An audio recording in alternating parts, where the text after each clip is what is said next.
My name is Haley Thompson. I turned 60 this year. I live alone in a quiet suburban neighborhood outside Chicago. My husband George passed away 5 years ago, and since then, I've been spending peaceful days in this big house. My daughter Mary is 35. She has a kind personality like me, but she's much prettier. Her brown curly hair and big blue eyes always charm those around her. Mary's husband Jacob is 37 and works as an IT consultant. When I first met him, I thought he was a dependable person, tall and handsome. And then there's my precious grandson Jack. Now 8 years old, he inherited Mary's eyes and Jacob's stocky build. I love his curiosity and how he's always eager to learn new things.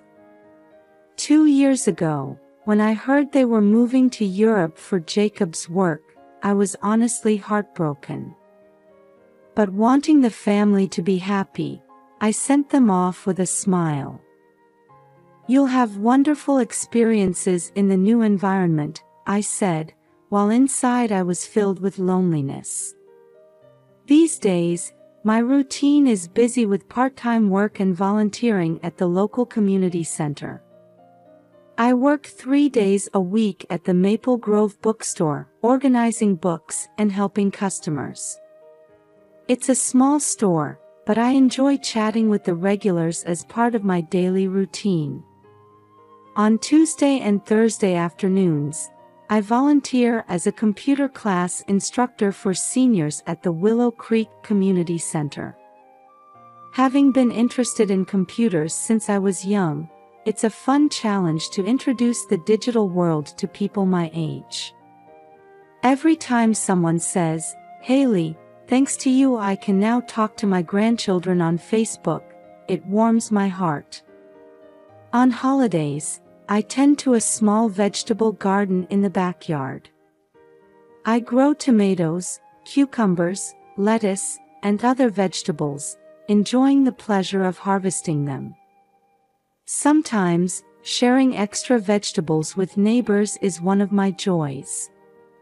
This is how I spend my days, but time with family is still my greatest happiness. I video chat with Jack once a week. Every time I see his smile, I long to see him even more. But out of a desire to support their new life, I try to hide my loneliness. Today, another busy day is about to begin. After finishing my morning routine, I headed to the mailbox and noticed a package with unfamiliar foreign stamps. The sender's name was written in Jack's childish handwriting. I couldn't help but smile. Oh my, a present from Jack. My heart warmed. With only a week until Thanksgiving Day, I'm sure they're busy preparing for the holiday over there, but the thought that he remembered me brought tears to my eyes. I carefully picked up the package and sat on the living room sofa. Suppressing the urge to open it right away, I decided to call Jack first.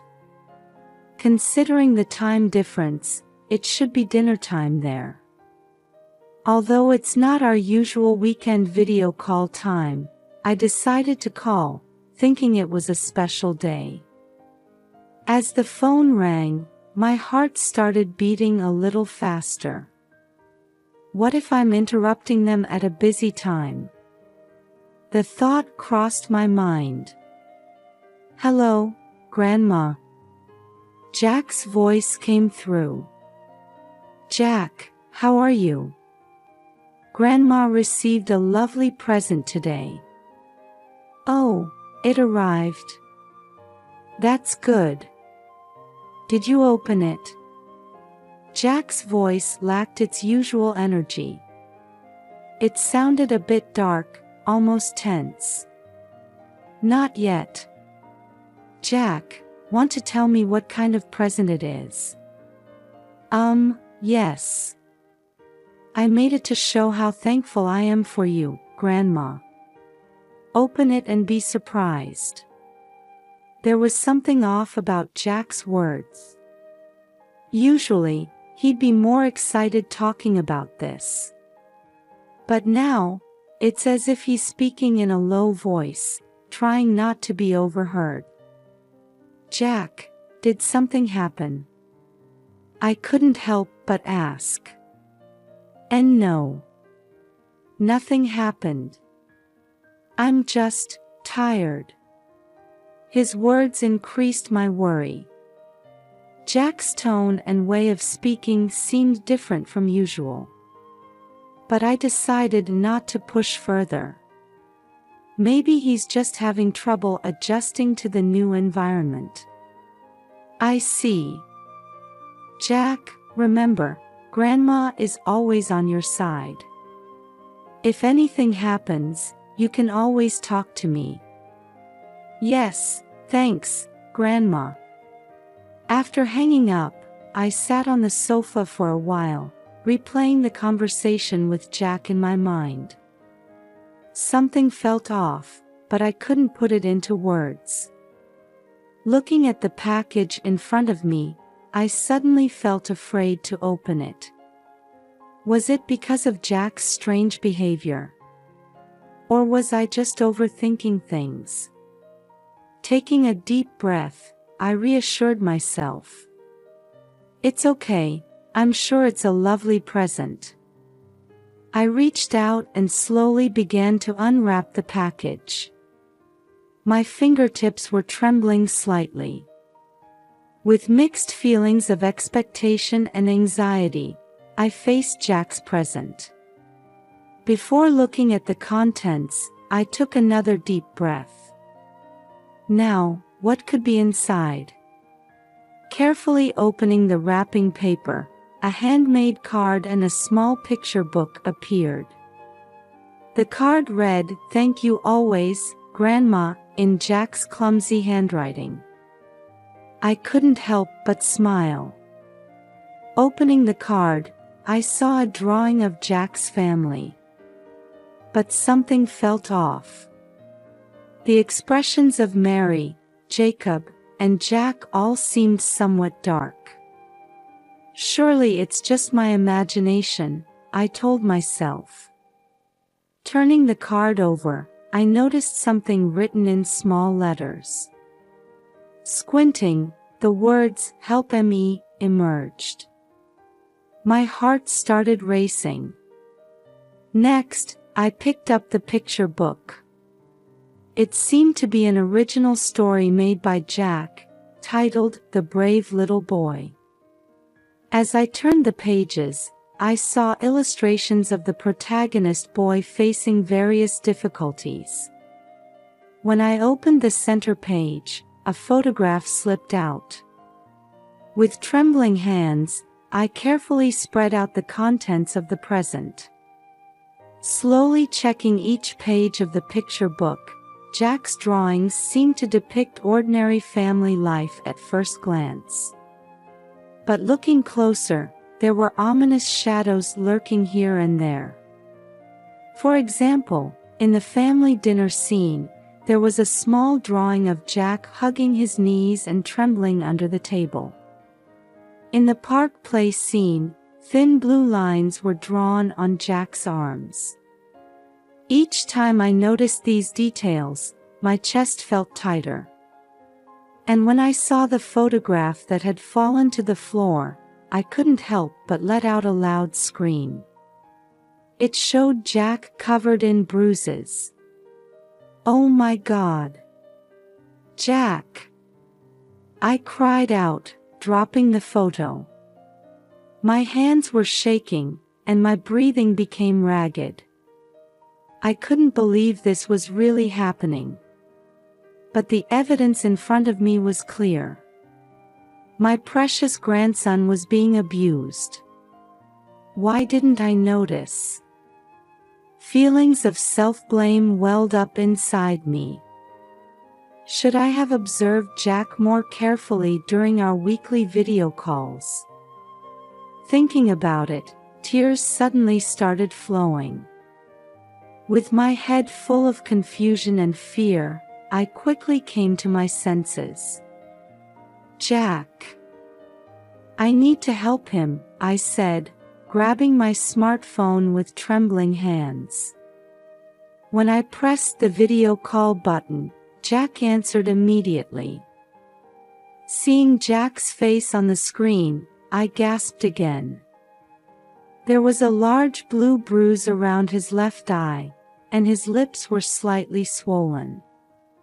Jack, what happened? My voice was shaking.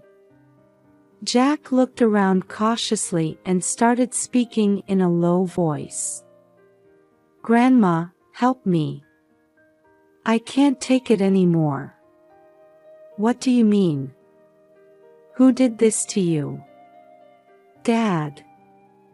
Jack answered tearfully. Dad is, to me and Mom. But I couldn't tell anyone. Dad would get angry. Anger and sadness swirled inside me. Why didn't you say anything until now? Dad is always watching. Phone calls, video chats. That's why I hid it in the present. Jack's voice was trembling. I understand, Jack. Grandma will do something about this. I tried desperately to keep calm. Just then, I heard the sound of a door opening. Jack's face contorted with fear. Jack. Who are you talking to? Jacob's voice could be heard. And no one. Jack's voice was shaking. Jacob's figure appeared on the screen, and I held my breath. His eyes were filled with anger. You again. Jacob's voice rumbled low. Jacob. I cried out involuntarily. What are you doing? Jacob looked at the screen in surprise. Then suddenly, the call was cut off. I stared blankly at the blackened screen. My heart was pounding fiercely, and my mind was in chaos. But there was one thing that was clear. I had to save Jack and Mary. What on earth is going on? I muttered. In the beginning of their marriage, Jacob was a kind and caring person. He cherished Mary and cried tears of joy when Jack was born. When did he turn into such a violent person? Various possibilities raced through my mind.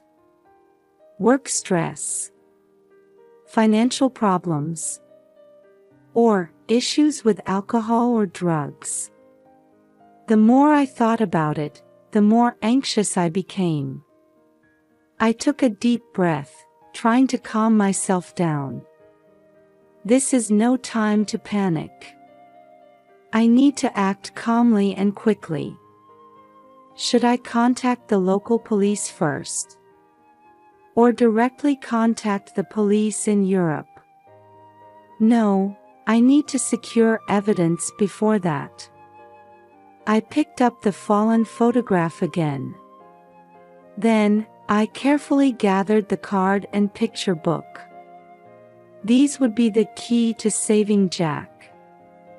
First, I decided to consult with someone I could trust. Sarah, my longtime friend and retired lawyer, should be able to give me proper advice. She should be familiar with international legal issues. While calling Sarah, I was thinking about Jack again. His brave action revealed this situation.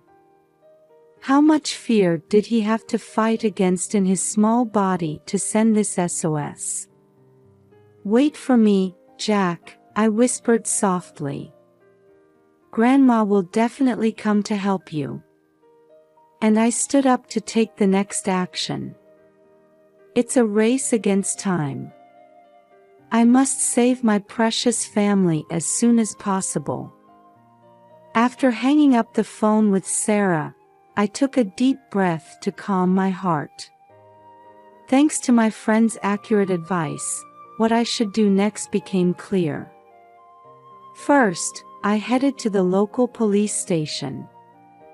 Entering the old building of the Oak Grove Police Department, I felt my stomach tighten with tension. After briefly explaining the situation at the reception, a middle-aged officer named Detective Johnson immediately responded. "Mrs. Thompson, please calm down and explain the situation slowly." Encouraged by Detective Johnson's calm voice, I handed over Jack's letter and photos with trembling hands. He checked the evidence with a serious expression and immediately took action. "Since this is an international case, we'll contact Interpol first." Hearing those words, I felt a little relieved. Detective Johnson talked on the phone for a long time, occasionally asking me questions for confirmation. After about an hour, he finally hung up. "Mrs. Thompson, Interpol will take action. They'll also contact the local police." I let out a sigh of relief at those words. However, I still can't relax completely. "But Jack and the others are still in a dangerous situation," I pleaded. Detective Johnson nodded understandingly and said, "Let's contact the local child protection services as well," before picking up the phone again. I sat on a plastic chair in the police station, trying to suppress my restless feelings. As the clock hands slowly moved forward, I continued to pray for Jack and the others' safety. Suddenly, my smartphone vibrated. It was a message from Jack. "Grandma, I'm scared. Dad is angry again." I immediately showed the screen to Detective Johnson. He promptly started contacting Interpol again. Meanwhile, I replied to Jack. "It's okay, Jack. Help is coming. In case of emergency, call 112. There was no reply from Jack, but the message was marked as read. About 30 minutes passed. Detective Johnson's phone rang, and he continued the conversation with a serious expression. After hanging up, he turned to me. "Mrs. Thompson, the local police have moved. They're heading to your daughter and grandson's house now." My heart was beating violently. Are Jack and the others safe? Or... Another 20 minutes passed, and the phone rang again. After hanging up, Detective Johnson smiled at me. "Good news. Mary and Jack have been safely protected. Jacob has been arrested and is being questioned." The moment I heard those words, tears flooded from my eyes. Relief and joy washed over me, and I cried out loud.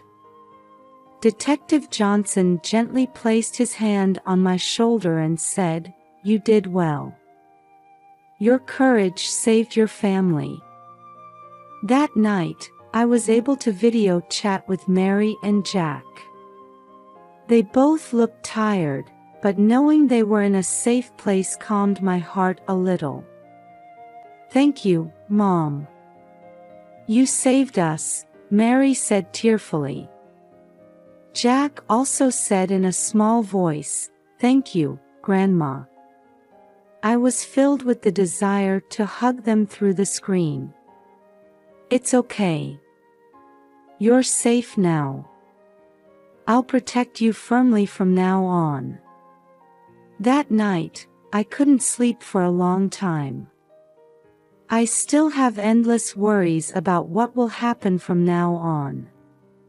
But we've escaped the worst situation. From tomorrow, I must start preparing to welcome Mary and the others to America. I took a deep breath and gradually fell asleep, holding hope for tomorrow in my heart. On the day Mary and Jack were to return to the States, I headed to O'Hare International Airport early in the morning. While waiting in the arrival lobby, I could feel my heart pounding. Finally, I would see my beloved family. It was a complex emotional state, mixing joy with anxiety about the future. When the arrival board displayed their flight's arrival, my heart started beating even faster. And then, among the people coming out of the gate, I finally saw Mary and Jack. "Mom." The moment I heard Mary's voice, I ran towards them, tears flowing freely. "Mary." "Jack." I hugged them tightly. Jack clung to me with his small body, while Mary was shaking with sobs. "I'm sorry, Mom. I should have asked for help sooner." Mary's voice was trembling. "It's okay, Mary. You're safe now," I gently rubbed her back. In the car on the way home from the airport, Mary began to talk about Jacob's transformation. It started with work stress, then he gradually became dependent on alcohol. After the overseas assignment, his violence escalated due to feelings of isolation. He said it was to protect us, but that was just an excuse, Mary said quietly. When we arrived home, the neighbors warmly welcomed us. Mrs. Wilson brought a homemade apple pie, and Mr. Johnson gave Jack some children's books. The warmth of this community touched my heart deeply. That night, the three of us sat on the living room sofa and talked for a long time. Jack gradually started to smile, and Mary's expression began to show signs of relief. The following week, the local church group offered their support. They helped with various aspects, such as introducing counseling services and supporting Jack's school enrollment. "Everyone is so kind," Mary said, tearing up. "Yes, you're not alone, Mary," I squeezed her hand. Jacob's trial began 3 months later. As the evidence came to light, the severity of his crimes became clear. Eventually, Jacob received a long prison sentence. After the verdict, Mary turned to me and said, "Mom, I can't forgive Jacob, but I've stopped hating him." I hugged her and encouraged her, "You're strong, Mary. Let's look forward and live on." As time passed, our lives gradually stabilized. Jack began to fit in at his new school, and Mary started working at a local company. One day during dinner, Jack suddenly said, "Grandma, I'm happy." At those words, Mary and I looked at each other and smiled. "I'm happy too, Jack," Mary gently stroked her son's head. "That's right. We're together. We'll continue to be happy," I said, looking at both of them. At night, alone, I gazed at the full moon visible from the window and reflected on our journey. Having overcome this painful experience, our family has become stronger. And this experience has taught us the importance of family bonds and the courage to take action. From tomorrow, surely various difficulties await us. But we no longer need to be afraid. We have hearts that care for each other and the courage to overcome. George, watch over us. We'll be all right, I spoke to my late husband, looking up at the sky. And with new hope in my heart, I quietly closed my eyes. Tomorrow is the start of another new day. It's the beginning of a new life for our family. 5 years have passed since then. Jack is now an energetic 13-year-old boy, excelling in school. Every time I see his smile, my heart swells with emotion. Mary has started working at a local nonprofit organization, dedicating herself to supporting domestic violence victims. Her strength and kindness have become a pillar of support for many people. Mom, if my experience can help someone. Mary often says. There's no longer a shadow of fear in her eyes. The time we three spend together is an irreplaceable treasure. On weekends, we cook together or enjoy picnics in the park. Through these days, our bond has deepened even further. Jacob is still in prison. We occasionally receive letters from him, but Mary doesn't seem ready to write back yet. Still, she says, someday, for Jack's sake too, I want to reconcile. I quietly watch over her decision. The support from our community has been a great strength. Mrs. Wilson still bakes apple pies for us sometimes, and the church group regularly invites us for dinner. In this warm environment, we are healing slowly but surely. The other day, Jack won first prize in a school essay contest. The theme was, My Hero. He wrote about me. Grandma is my lifesaver, Jack said shyly. Those words brought tears to my eyes. Life often has unexpected trials waiting for us. But I believe that if we walk together with our loved ones, we can overcome any difficulty. Now, the sunset visible from the window is shining beautifully. With each new morning, I feel our future is becoming brighter and brighter. We will continue to protect, love, and support each other. That is the foundation